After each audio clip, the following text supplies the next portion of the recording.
Haas is filming. This is our 8-month-old goldendoodle puppy. His name is Chili. He's 76 pounds. We want to show you how to do it yourself, make homemade dog food. We are focusing on a beef recipe today. We got into this because Chili was very picky. Also, do your own research, but it's not great what they put in dog foods. So if you love your pets, try this out with us, all right? We do it for about 1 hour and it lasts the entire week, and he is very happy. Here is everything we're using for this beef recipe. I will say that we use a calorie counter. So right now, since Chili is just a puppy, we have to continually look at how many calories he needs as he's getting bigger. He is about 76 pounds right now. So he's eating around 1,600 calories per day. So what we do is we make this recipe. It takes us a little bit less than an hour, and we are all set for the entire week. We use freezer bags. We put everything in the freezer. So this is just what we do. So if you're gonna do it for your dog, definitely you have to check out how many calories they need, and then you can take our recipe and kind of make it what you need for your dog. Let's get into it. Let's go. All right, so first up, we're gonna start with our lentils. We need to add these to a pot of hot water, and then we actually turn it down to low, and we're gonna simmer them. Takes about 20 minutes, so we like to just get that over with. As you can see, we have 2 other pots of water we're waiting to boil. That will be 1 for our carrots and 1 for our potatoes, and then this big one right here is not being used yet. That's gonna be for the meat.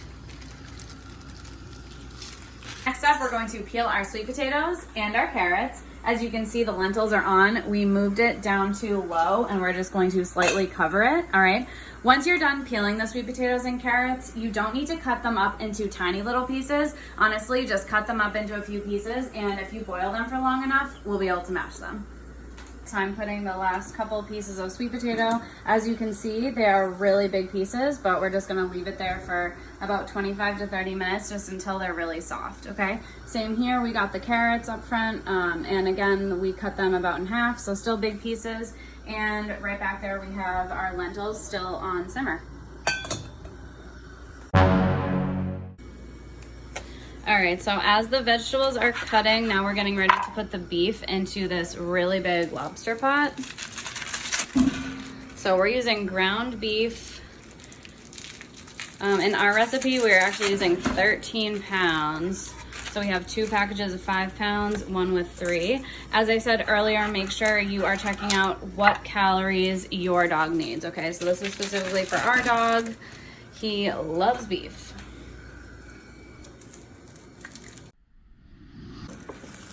All right, we start breaking down the beef, and it will get easier as it cooks. All right, so now that the beef is cooking, our next step is to cut up the fresh spinach just into small pieces, all right?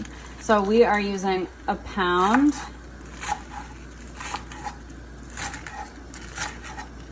And you'll just cut it up into very small pieces. I like to set it aside in the bowl, and once the beef is a little bit more cooked, then we can add it. So now that we are done chopping the broccoli, we are going to add some ground turmeric. Totally up to you. This is very healthy for us humans and our dogs as well.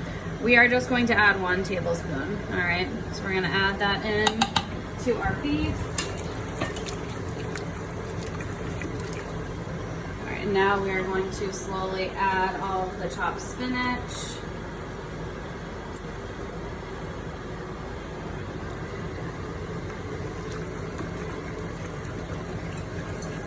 Awesome.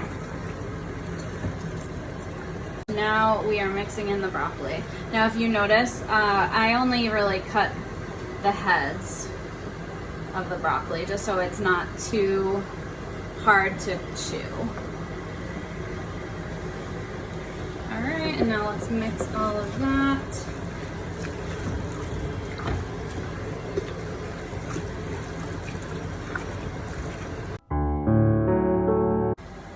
All right, so next up is our beef liver. Okay, this is super important.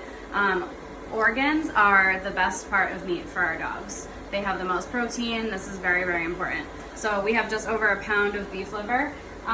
Just so that we don't have big chunks, what we find easiest is we actually just blend it up, as gross as it looks.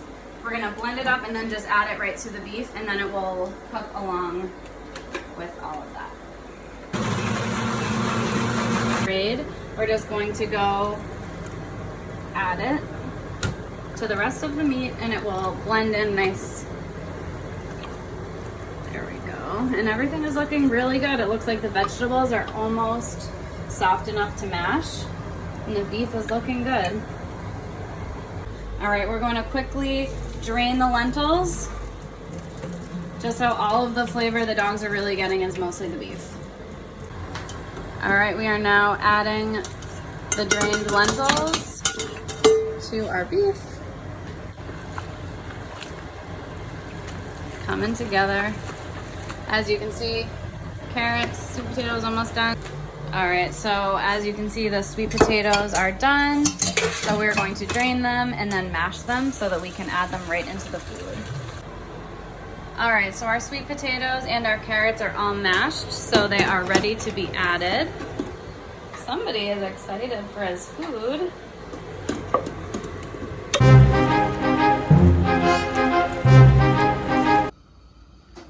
Mom, Dad, I'm just gonna nap until you guys are done, okay?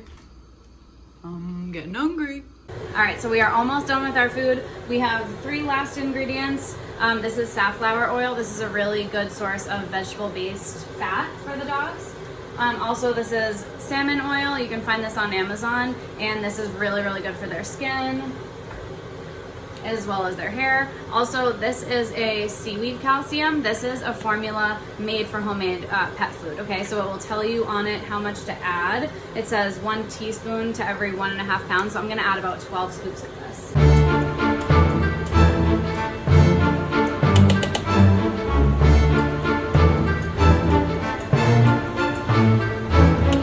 All right, so as I said, I'm adding about 12 of these because we have so much quantity here. This is very, very important for the dog's health. It has some probiotics, everything to make them healthy. And we are almost done with our homemade dog food.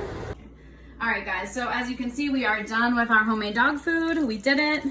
And what we do is we let it sit for at least an hour because it's very hot, so we want it to cool down. Definitely don't give it to your dog until it is cool.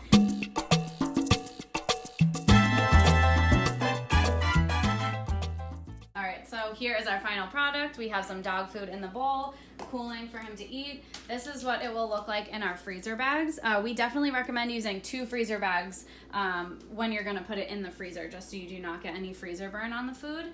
As I said earlier, we make a big batch for the entire week, okay? We have a 76-pound dog, so he is pretty large, and he is still growing, so we're continually checking out how many calories he needs. So what we do is make sure you do the math before you do all of this, figure out what your dog needs for the entire week, then you'll be able to divide it up into 7 bags.